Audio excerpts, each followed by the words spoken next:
Hey guys, what is up? I am back with another Protoss vs Terran guide for you today. In this video I'm going to be talking about my standard macro style. It's a Stargate play, Oracle into Stalker Sentry with Blink, and we'll be going over this style that I have used to great effect for the past 6 months all the way through my pro career games on GM ladder to make it very high with a very strong PvT win rate. So without further ado, let's just jump right in. I will be going over the early game in this video, the mid game, and late game transitions of what you want to do in Protoss vs Terran. I made a video about how to defend proxies the other day. Go check out that video if you're struggling against, Reaper proxies, factory proxies, stuff like that. And so, like I was talking about in that video, I gateway scout. That's the first step to this build. We're going to get across the map, but we're going to see that he has a barracks at home, and so we proceed as normally. We're going to go Nexus Core in this game, but Core Nexus works just as fine. There we go, we see the barracks.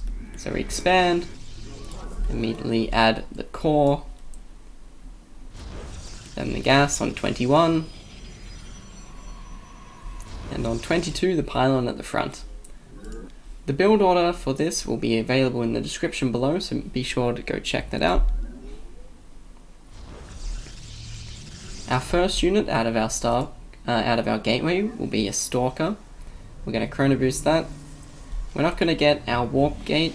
Instead, we're going to go for a Stargate straight away before warp gate.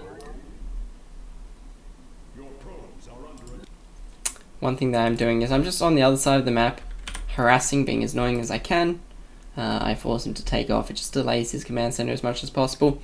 If you're in a lower league, don't worry about doing any of that sort of harassment. Perfectly fine. What you can do though is maybe scout, and it would tell you that he has gone a factory here. I did in this game, but that's fine because I'm opening Oracle anyway. So I add the Stargate. The Stalker comes out. He's going to dive. We actually made a full wall. This is the way you full wall on this map if you didn't know. You can't do it on this side. So there we go. We get warp gate, second Stalker. Now, out of our Stargate, we're going to be going 3 Oracles. The only time we ever change is if we scout that he's going Banshee, in which case I'll go 2 Oracle and a Phoenix. So we chrono boost out our Oracle.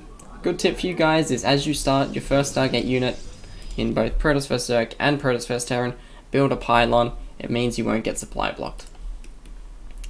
I'm then going to add my gateways at the front around 3 minutes 30. That's good. Start my third Stalker and my second Oracle. If I'm worried that I'm gonna be super hard pressured, I would build a shield battery at the front as well. In this game I don't do that because I'm not too worried. So let's see, our Oracle is going across the map right now. What do I check with this Oracle? What I'm looking for is a starport, researching cloak, whether or not that is happening, or if he's or he's building tanks. We see that he's actually researching on the factory. This means it could be 2 things, either Cyclone upgrade or Widow Mine upgrade. Because we see the Cyclone, I'm quite confident there's not going to be a Widow Mine drop, and it's not the Widow Mine upgrade. So I can rule that off the list and expect some sort of Cyclone pressure to be coming out. Because of that, what do? I'm just going to go back a few seconds. Because I see no starport with a Banshee on the way, I continue going 3 Oracles. If I see that Banshee, I go 2 Oracles and a Phoenix, add a shield battery in each of my mineral lines, and then we're safe. Against this, because I see a factory, I'm going to go home with my Oracles and start building shield batteries everywhere. What else could we see? We could see 3 racks, right? And against 3 racks, you want to build more gateway units as well as stasis wards everywhere. We could also see a factory producing tanks. And in those situations, instead of getting Blink and +1 attack, we'd get Charge and +1 armor, and I'll show you that in just a second. So at 4 minutes, this is us continuing on with the build order, we take our gas geysers on the natural. And we're going to keep going forward and move to take our third base in just a second. We meet our fate. As you can see, you can take it. I mean, the build order is pretty flexible. This is probably about as late as you want to take it. As you can see, I'm just adding stasis wards everywhere. I had one here in case, you know, units come up this way. One at my third base and one a bit further out. I then add my Twilight and my Forge at 4 minutes 50, and you'll note that my only units at this point in the game are 3 Stalkers and 3 Oracles. So it is quite greedy, and that is why you only do this if you scout tech openings. If you scout like 3 racks and you know buy units coming across the map, warp in units before you add your Twilight and your Forge, okay? That's the adjustment you make in those situations. We continue on, and we once again, before we add any more units, add 3 more gateways for a total of 6. Then we warp in 3 sentries. So as you can see, with how this build is built, we've spent our money extremely well. Twilight Forge is about to finish, and we're going to have 250 gas to start Blink and +1 attack immediately. Like I was saying before, I would get charge if it was a tank push. For everything else, I get Blink. After I put down these stasis wards, I want to try and go get map vision, right? So I send the oracles across the map to revelate his army. We see him moving across with some cyclones, and that's fine. I warp in some more sentries and some more stalkers in just a sec, and the stasis wards deny. If he's sending out individual units, I probably actually wanted my units to be a bit more forward, to be honest. To stop him from baiting out these stasis wards, but that's totally fine. We completely clean up this push, and I mean, some of your games will not look like this at all, but there's 2 main situations. In this game, the guy is expanded and going for a third base, but there's other times when your opponent's going to go for a heavy 2 base all-in. So what is the next step in our game plan? Okay. We're going to keep probing up our third base, and especially because we just cleaned up a push, we're very safe. We're going to keep chrono boosting out probes, get up to saturation on our third base, chrono boost out our Twilight and our Forge, and add 2 more gateways. Once Blink is done, we're going to get charge, and once +1 attack is done, we're going to get +1 armor. Our units that we're producing out of the gateways is pure Stalker at this point. When Blink finishes, you start adding pure Zealot. And you start being aggressive with the Stalkers trying to pick off units across the map. If you don't have the multitasking to do this, that's fine.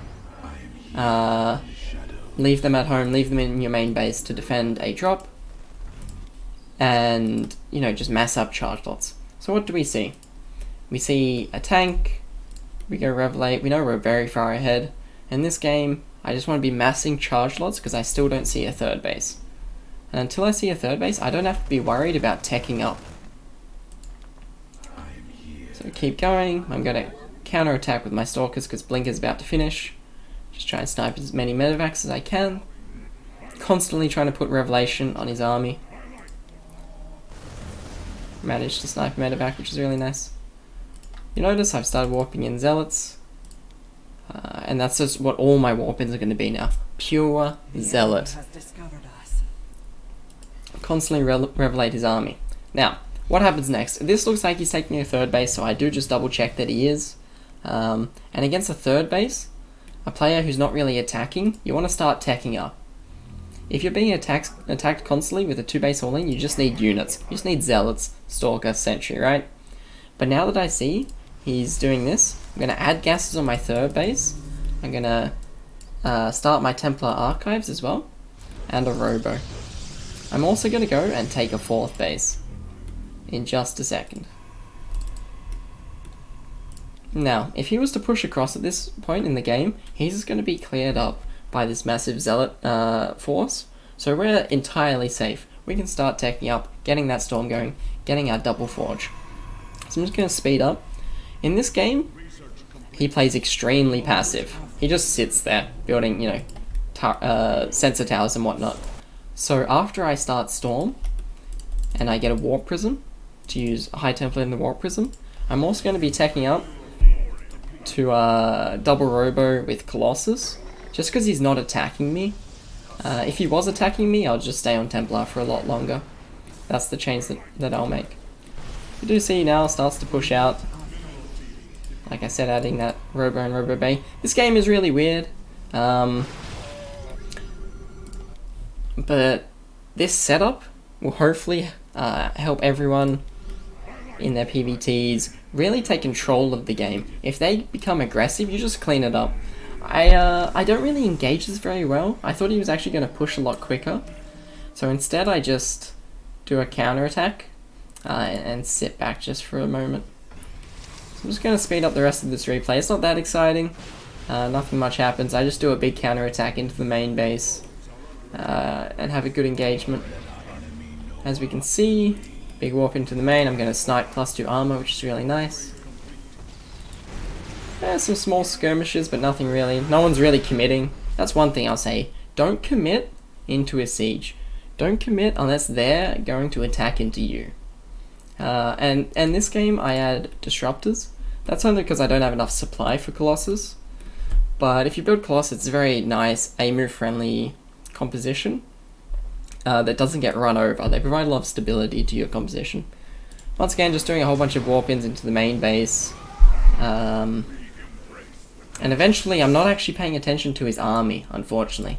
If we look on the map, he's swinging around up to my 4th base, so he's going to catch me a bit off guard. But that's fine.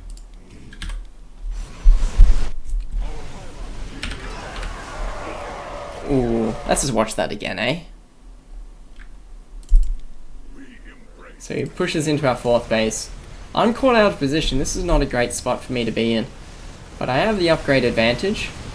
And with this High Templar, with Storm, I do massive damage. And essentially that's the game. We clear it up. Behind this, I'm going to want to go add Colossus, add Disruptors, keep Chrono Boosting out upgrades. And I just decide, okay, it's time to go kill him.